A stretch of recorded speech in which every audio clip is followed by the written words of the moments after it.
मुख्यमंत्री तीरथ सिंह रावत का बड़ा ऐलान, जंगल की आग को रोकने युद्ध स्तर पर की जाए तैयारी, आग बुझाने के लिए हेलीकॉप्टर की उपलब्धता भी जरूरी। लॉकडाउन में दर्ज 4500 मुकदमे वापस होंगे, गृह सचिव ने जारी किया आदेश, उत्तराखंड सरकार ने लगाई मुहर। उत्तराखंड में हरबड़पुर में किसानों की महापंचायत आज, राकेश टिकैत होंगे शामिल, संयुक्त किसान मोर्चा की ओर से पूरी हुई तैयारी। उत्तराखंड में 1 अप्रैल से 45 साल से अधिक आयु वाले सभी लोगों को लगेगी वैक्सीन, केंद्र ने जारी किए दिशा निर्देश, राज्य की तैयारियां पूरी। केदारनाथ धाम की हेली सेवा के लिए 1 अप्रैल से बुकिंग, किराए में कोई बदलाव नहीं, GMVN के जरिए हेली टिकट की होगी ऑनलाइन बुकिंग। चमोली आपदा को लेकर अध्ययन के लिए केंद्र ने गठित किए 2 दल, बाढ़ में लापता 1 मजदूर की हुई पहचान, अब बरामद हो चुके 77 शव। आप देख रहे हैं के न्यूज, खबरों का सारथी। और बुलेटिन की शुरुआत करेंगे। सबसे पहले आपको लिए चलते हैं लखनऊ, जहां पर उत्तर प्रदेश के सीएम योगी आदित्यनाथ क्या कुछ कह रहे हैं, आपको सुनाते हैं।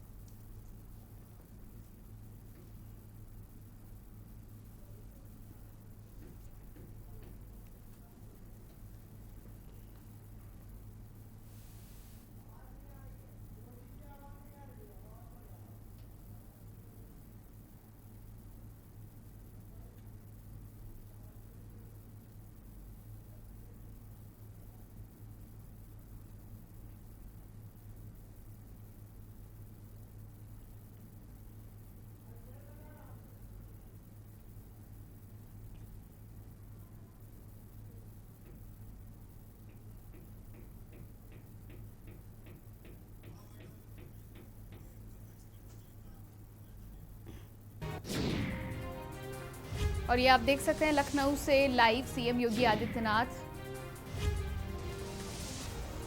इंडिया इकोनॉमिक फोरम कार्यक्रम में सीएम योगी आदित्यनाथ इस समय संवाद कर रहे हैं। कार्यक्रम में वर्चुअली प्रतिभाग कर रहे हैं सीएम योगी। कोरोना काल में योगी आदित्यनाथ ने तमाम योजनाएं, तमाम बैठकें वर्चुअल माध्यम से संपन्न की हैं और ऐसे में कोरोना के मद्देनजर सोशल डिस्टेंसिंग का पूरा पालन करते हुए कार्यक्रम में वर्चुअली प्रतिभाग कर रहे हैं CM Yogi Adityanath. India economic forum के कार्यक्रम में सीएम योगी इस समय हिस्सा ले रहे हैं। इंडिया इकोनॉमिक फोरम की तमाम सलाहों के साथ ही राज्य सरकार, केंद्र सरकार इकोनॉमी को लेकर अपनी तमाम योजनाएं बनाती हैं, उन पर गौर करती हैं, विचार विमर्श होता है और समय समय पर इंडिया इकोनॉमिक फोरम की बैठक होती है, जिसका हिस्सा आज सीएम योगी आदित्यनाथ बने हैं। तमाम बड़े अधिकारियों के साथ, पदाधिकारियों के साथ इस बैठक में चर्चा की जाती है।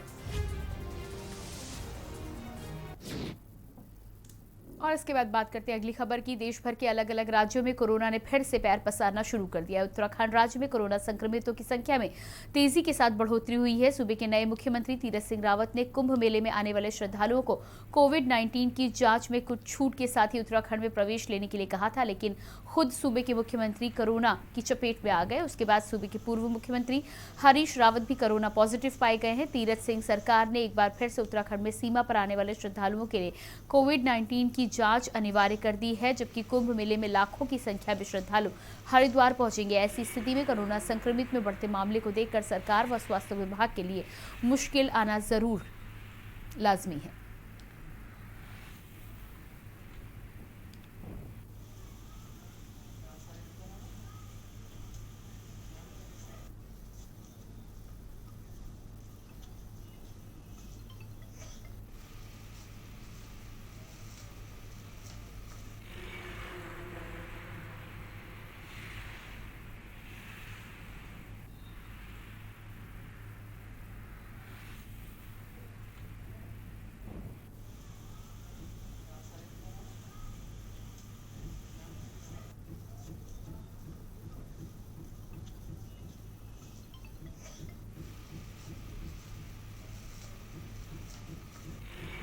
इस प्रकार देश में लगातार कोरोना के मामले बढ़ते जा रहे हैं। इसी को देखते हुए उत्तराखंड सरकार भी परेशानी में पड़ती नजर आ रही है, क्योंकि कुंभ मेला शुरू हो चुका है। लाखों की संख्या में श्रद्धालु देश विदेश से हरिद्वार आएंगे। इस वक्त हम नारसन बॉर्डर पर खड़े हैं। मैं आपको दिखाना चाहूँगा, इसी रास्ते से देश विदेश से लाखों की संख्या में श्रद्धालु हरिद्वार आएंगे। अब प्रदेश सरकार ने नई गाइडलाइन जारी कर दी है। जो श्रद्धालु आएंगे उनको बॉर्डर पर जो है 72 घंटे की नेगेटिव रिपोर्ट दिखानी होगी या फिर कोरोना वैक्सीन का टीका जो लगाया था उसकी रिपोर्ट दिखानी होगी, तभी उनको हरिद्वार में प्रवेश दिया जाएगा। के न्यूज़ भी आपसे अपील करता है, कोरोना मामले के बढ़ते हुए मामलों को देखते हुए आप मास्क का प्रयोग करें, सोशल डिस्टेंस का पालन करें। के न्यूज़ के लिए काशीपुर में स्थित कृषि उत्पादन मंडी समिति प्रशासन पर स्थानीय व्यापारियों ने दुकानों के आवंटन में धांधली का आरोप लगाते हुए मंडी चेयरमैन से न्याय की गुहार लगाई है। दरअसल कृषि उत्पादन मंडी समिति में व्यापार करने वाले लाइसेंस धारक शफात व शकील अहमद नामक व्यापारियों ने मंडी चेयरमैन को शिकायती पत्र सौंपते हुए मंडी परिसर में बनी दुकानों के आवंटन में मंडी अधिकारियों द्वारा नियम विरुद्ध मोटी रकम वसूल कर दुकानों के बंदरबाट का आरोप लगाया है। हालांकि मंडी सचिव वर्षा गुप्ता से जब इस बारे में मीडिया कर्मियों द्वारा बातचीत की गई तो उन्होंने दुकानों के आवंटन को निष्पक्ष तौर पर किए जाने की बात कहकर व्यापारियों के आरोपों को सिरे से खारिज कर दिया है।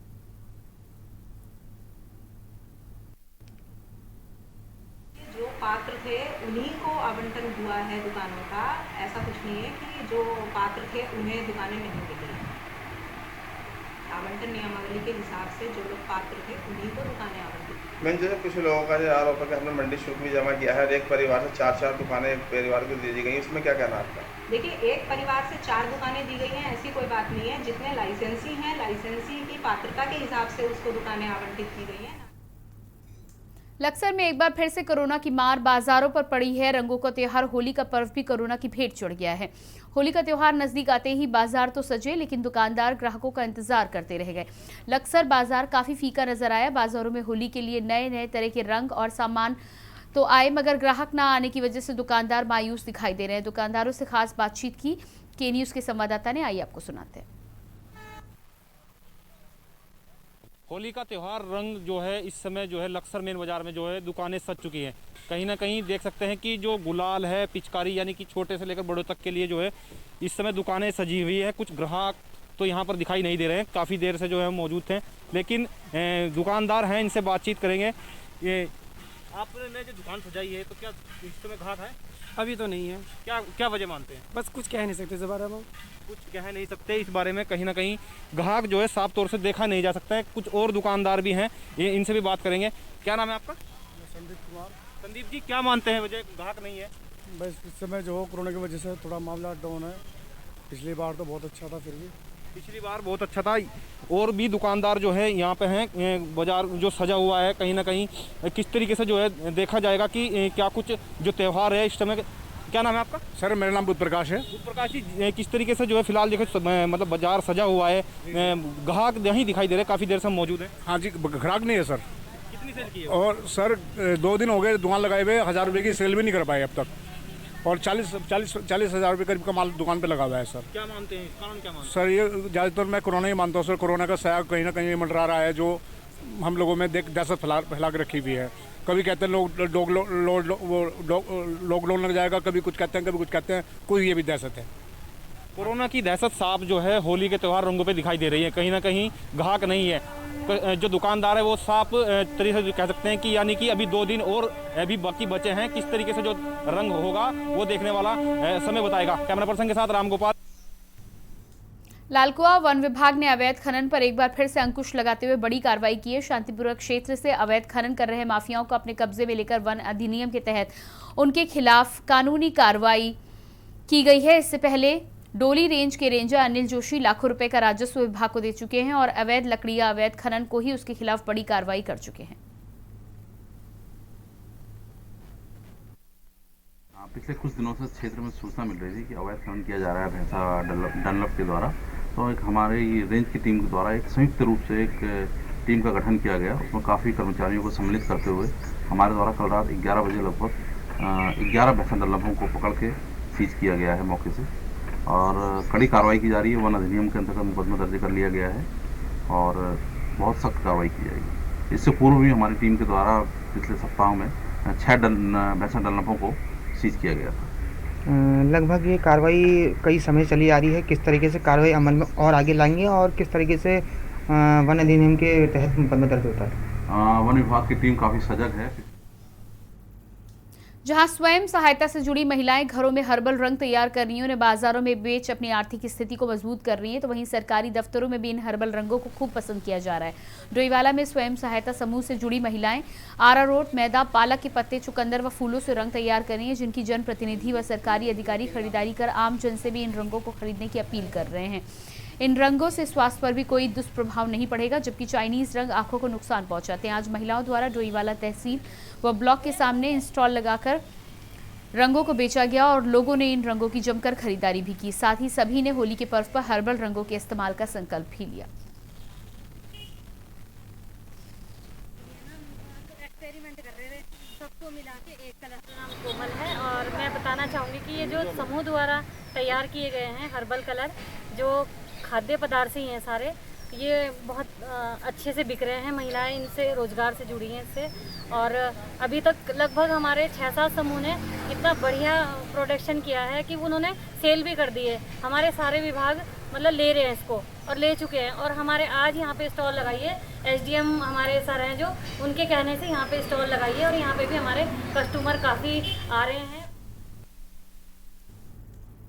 उत्तराखंड के पूर्व मुख्यमंत्री हरीश रावत की कोरोना संक्रमित पाए जाने के बाद गुरुवार को तबियत बिगड़ गई। हरीश रावत को एयर एम्बुलेंस के जरिए दिल्ली लाया गया, जहां उन्हें एम्स में भर्ती कराया गया। हरीश रावत बुधवार को कोरोना पॉजिटिव हुए थे। उनके परिवार के कुछ अन्य सदस्य भी कोरोना पॉजिटिव पाए गए हैं। वे कोरोना वैक्सीन की पहली डोज ले भी चुके हैं। मुख्यमंत्री तीरथ सिंह रावत ने भी उनके जल्द स्वस्थ होने की कामना की है। तीरथ सिंह रावत ने कहा है कि पूर्व मुख्यमंत्री हरीश रावत जी के कोरोना पॉजिटिव होने का समाचार मिला। मैं भगवान बद्री विशाल और बाबा केदारनाथ से आपके शीघ्र स्वास्थ्य लाभ और दीर्घायु होने की कामना करता हूं। बता दें, हरीश रावत को एयरलिफ्ट कर दिल्ली लाया गया।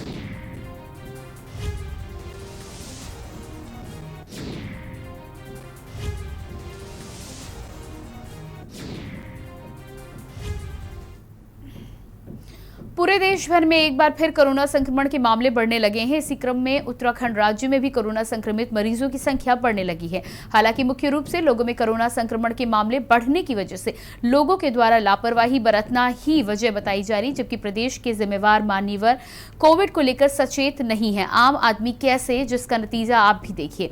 अब होली पर्व के सार्वजनिक समारोह में शामिल होकर माननीय भी कोरोना संक्रमित होने लगे हैं। जी हां, उत्तराखंड राज्य के मुख्यमंत्री तीरथ सिंह रावत और पूर्व मुख्यमंत्री हरीश रावत होली समारोह में शामिल होने के अगले दिन ही कोरोना संक्रमित पाए गए। ऐसे में अब ये माननीय बंद कमरे में होली का पर्व मनाएंगे।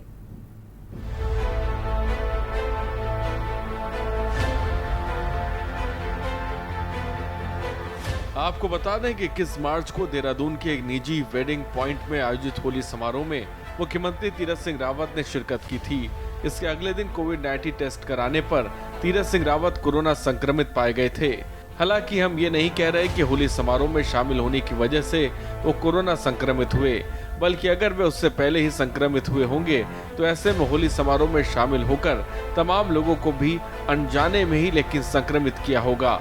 ये बात हम यूं नहीं कह रहे, बल्कि समारोह के वीडियो इस बात को बयां कर रहे हैं। इस तरह 23 मार्च को पूर्व मुख्यमंत्री हरीश रावत ने होली पर्व में एक निजी होटल में समारोह का आयोजन किया था, जिसमें भारी संख्या में कार्यकर्ताओं ने बढ़ चढ़ कर हिस्सा लिया था। हालांकि इस कार्यक्रम के बाद पूर्व मुख्यमंत्री हरीश रावत ने खुद और अपने परिवार के भी टेस्ट कराए, जिसमें वे खुद भी संक्रमित पाए गए और उनके परिवार के 4 सदस्य भी कोरोना संक्रमित पाए गए। ऐसे में अगर पूर्व मुख्यमंत्री हरीश रावत इस होली समारोह में कोरोना संक्रमित हुए हैं, तो समारोह में शामिल होने वाले उन सैकड़ों लोगों में से तमाम लोग भी संक्रमित हुए होंगे। देखिए, उत्तराखंड बहुत आबादी के हिसाब से छोटा सा राज्य है और कुंभ जो है हम यहाँ चल रहा है। बड़ी संख्या में लोग देश विदेश से यहाँ आने वाले हैं। तो हमारे जो नेतृत्व करने वाले लोग हैं, वो चाहे किसी भी दल के हों, सरकार के लोग हों या विपक्ष के लोग हों, उनका ये दायित्व है कि जरा भीड़ से परहेज करें और जाएं लोगों के बीच। हम ये नहीं कह सकते कि आप समाज के में न जाएं और लोगों से न मिलें, लेकिन जो कम से कम जो गाइडलाइन है, जो विशेषज्ञों ने बताया है कि कितना डिस्टेंस आपको रखना है फिजिकली, कम से कम उसका तो पालन करें। ऐसे में जिस तरह से होली समारोह में शामिल होने के बाद माननीय कोरोना संक्रमित हो रहे हैं, ऐसे में इन कार्यक्रमों में शामिल होने वाले लगभग सभी लोगों को कोरोना टेस्ट कराने की जरूरत है ताकि वह खुद भी सुरक्षित रह सकें और अपने परिवार के साथ ही अपने सहभागियों और संबंधियों को भी सुरक्षित रखें। हालांकि होली समारोह में शामिल होने के बाद उत्तराखंड राज्य के माननीय कोरोना संक्रमित हो चुके हैं। ऐसे में होली त्योहार में अब कुछ ही दिन बचे हैं, लिहाजा दोनों माननीय ये होली बंद कमरे में ही मनाएंगे। देहरादून से राजेश वर्मा की खास रिपोर्ट। जब प्रदेश के जिम्मेवार व्यक्ति ही कोरोना की जंग में राज्य से लेकर देश का साथ सही से नहीं दे पाएंगे तो आम जनता से अपेक्षा करनी बेहद ही मुश्किल होगी, जिसका खामियाजा पूर्व के मुख्यमंत्री हरीश रावत को भी भुगतना पड़ा। तो वहीं वर्तमान के मुख्यमंत्री तीरथ सिंह रावत भी कोरोना की चपेट में हैं। हाल ही में हुए होली मिलन समारोह में ना सोशल डिस्टेंसिंग का पालन किया गया, ना ही मास्क को ढंग से लगाया गया। वीडियो जर्नलिस्ट खुशवंत चौधरी के साथ मैं राजेश वर्मा, के न्यूज इंडिया, देहरादून।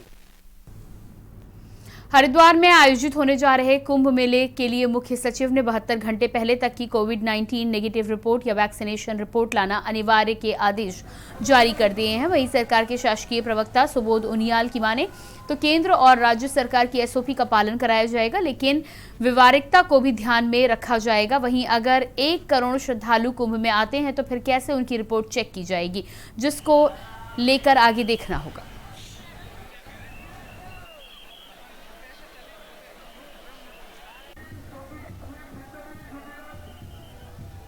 नहीं, एसओपी का पालन किया जाएगा, मैंने अब तक कहा, लेकिन व्यवहारिकता भी देखी जाएगी कि व्यवहारिकता से, क्योंकि अगर आप ये खुद ही मान लीजिए कि अगर एक साथ 1 करोड़ आदमी आ गए तो क्या 1 करोड़ आदमी का आप आरटीपीसीआर चेक भी कर सकते हैं? अगर रिपोर्ट भी है तो 1 करोड़ आदमी के आरटीपीसीआर को रिपोर्ट्स को चेक करने के लिए भी आपको बहुत लंबा समय चाहिए। तो मैंने इसीलिए कहा कि व्यवहारिकता का फुट देखते हुए जितना ज़्यादा संभव होगा उतना एसओपीज का पालन पूरी तरह से किया जाएगा। उत्तराखंड हाईकोर्ट ने एसटीएफ परीक्षा को चुनौती देते हुए याचिका पर सुनवाई करते हुए 12 अप्रैल को उत्तराखंड पीसीसीएफ को व्यक्तिगत रूप से कोर्ट में उपस्थित होने के आदेश जारी कर दिए हैं और मामले की सुनवाई के लिए कोर्ट ने 12 अप्रैल की तिथि नियत की है। आपको बता दें कि उत्तराखंड रेंजर्स एसोसिएशन ने उत्तराखंड लोक सेवा आयोग ने 30 जुलाई 2019 में एसीएस में 45 पदों पर रिक्तियां निकाली थी। उच्च न्यायालय में उनको चुनौती दी गई है। वहीं याचिका में रेंजर्स एसोसिएशन का कहना है कि एटीएफ में एक साथ 45 पदों पर भर्तियों से विभाग में प्रमोशन प्रक्रिया पर असर पड़ेगा, लिहाजा लोक सेवा आयोग की निकाली गई रिक्तियों को कम किया जाए। उत्तराखंड लोक सेवा आयोग ने एसीएफ के 45 पदों के ऊपर भर्ती निकाली थी 30 जुलाई 2019 में। एसीएफ एक डायरेक्ट अपॉइंटमेंट के साथ साथ एक प्रमोशनल पोस्ट की भी पोस्ट है, जिस पे रेंजर्स एसोसिएशन ने इस रिक्रूटमेंट को चैलेंज करते हुए ये कहा था कि 45 पदों पर एक साथ ना भर्ती करी जाए, क्योंकि इससे जो कैडर मैनेजमेंट है वो डिस्टर्ब हो जाएगा। और कैडर मैनेजमेंट ये कहता है कि एक एसीसीएफ पे भर्ती और दूसरा एक रेंजर की पोस्ट से प्रमोशन होगा एसीसीएफ पर। ये सारा मुद्दा था। उत्तराखंड हाईकोर्ट ने कोरोना काल में प्राइवेट स्कूलों से फीस न लेने के मामले पर आज सुनवाई की। आज सुनवाई के दौरान राज्य सरकार की तरफ से कोर्ट को अवगत कराया गया। सरकार ने कक्षा 6 से 8, 9वीं व 11वीं की कक्षाओं में पढ़ने वाले बच्चों से फीस लेने का आदेश जारी कर दिया है। कोरोना समय में इन कक्षाओं के बच्चों से केवल ट्यूशन फीस लेने का आदेश दिया गया था। कोर्ट ने मामले को सुनने के बाद याचिकाओं को निस्तारित कर दिया है। वहीं पिछली तिथि को याचिकाकर्ताओं द्वारा कोर्ट में कहा गया था कि 15 जनवरी को सरकार ने एक जीओ जारी कर 10वीं और 12वीं की कक्षा खोलने का आदेश दिया था। साथ में ये भी कहा था कि उनसे फीस ले सकते हैं, लेकिन 4 फरवरी को सरकार ने फिर एक जीओ जारी कर 6 से 8 और 9वीं 11वीं की कक्षाएं खोलने का आदेश दिया था, लेकिन इस जीओ में कहीं भी ये जिक्र नहीं था इन कक्षाओं के छात्रों से फीस लिया जाए।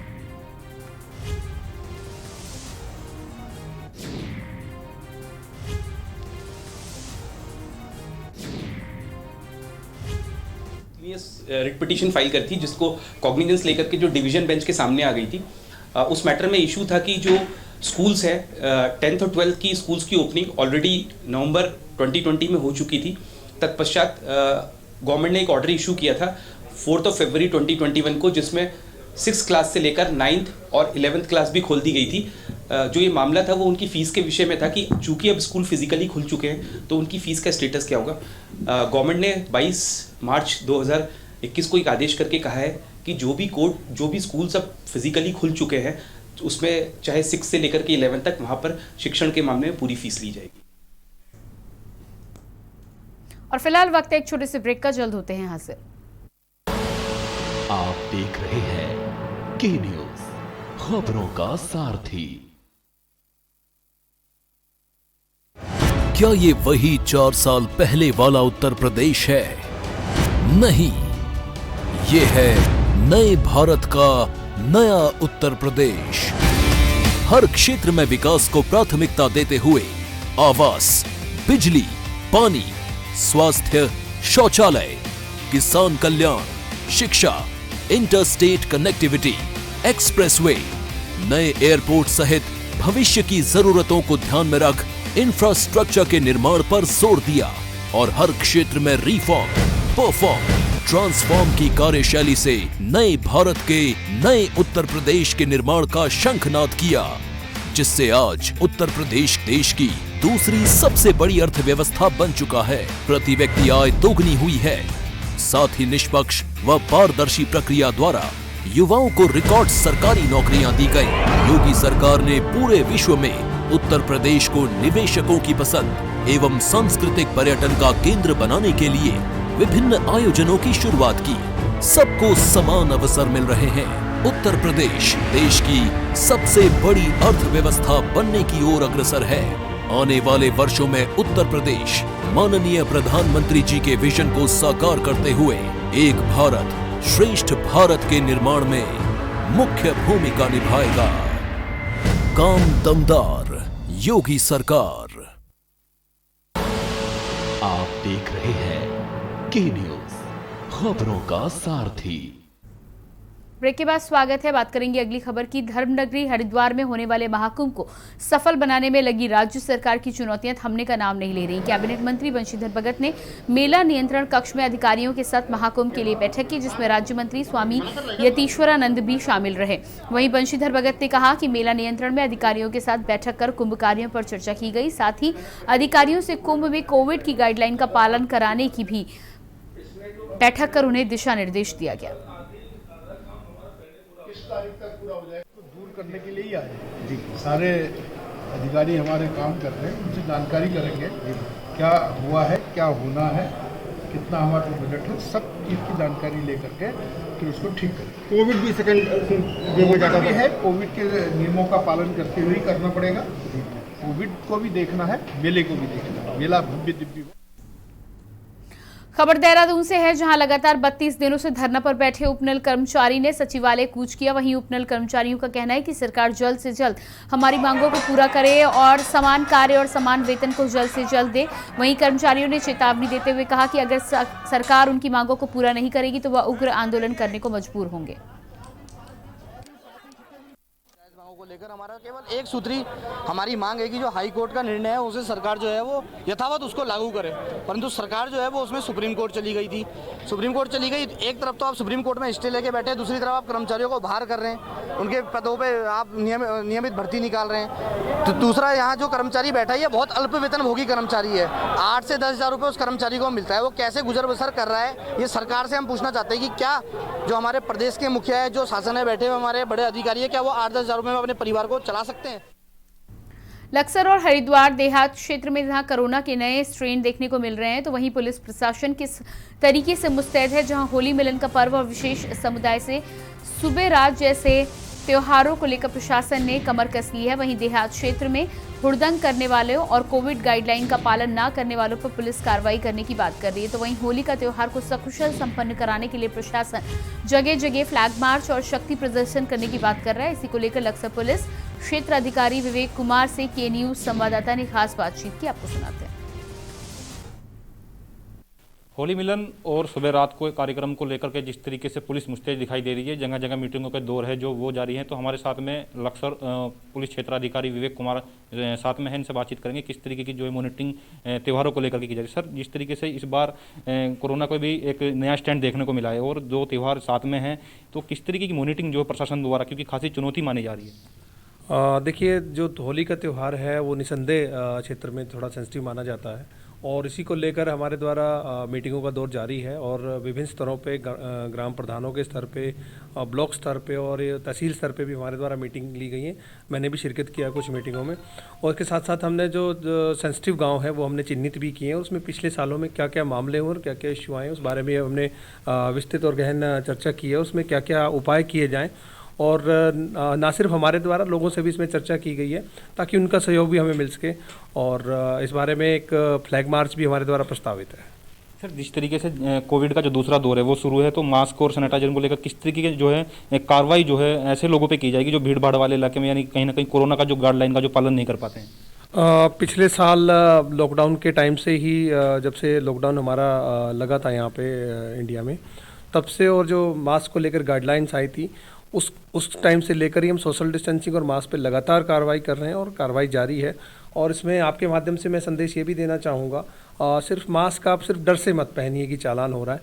मास्क आप इसलिए पहनिए क्योंकि हम उस कड़ी को तोड़ना है जो कोरोना की वजह से जो फैलने की कड़ी बनती है। आप खुद मार्केट में जाते हैं, खरीदारी करते हैं, कोई भी एक्टिविटी करते हैं, सोशल डिस्टेंसिंग बनाइए, खुद भी बचिए और दूसरों को भी बचाइए। तो ये थे हमारे साथ में लक्सर उप पुलिस क्षेत्र अधिकारी विवेक कुमार जी, जिनका साफ तौर पर कहना है यानी कि जो त्योहारों में हुड़दंगबाजी या इस तरह की कोविड गाइडलाइन का जो पालन नहीं कर पाएगा उनके खिलाफ सख्त कार्रवाई की जाएगी। प्रसंग के साथ रामगोपाल, के न्यूज इंडिया, लक्सर।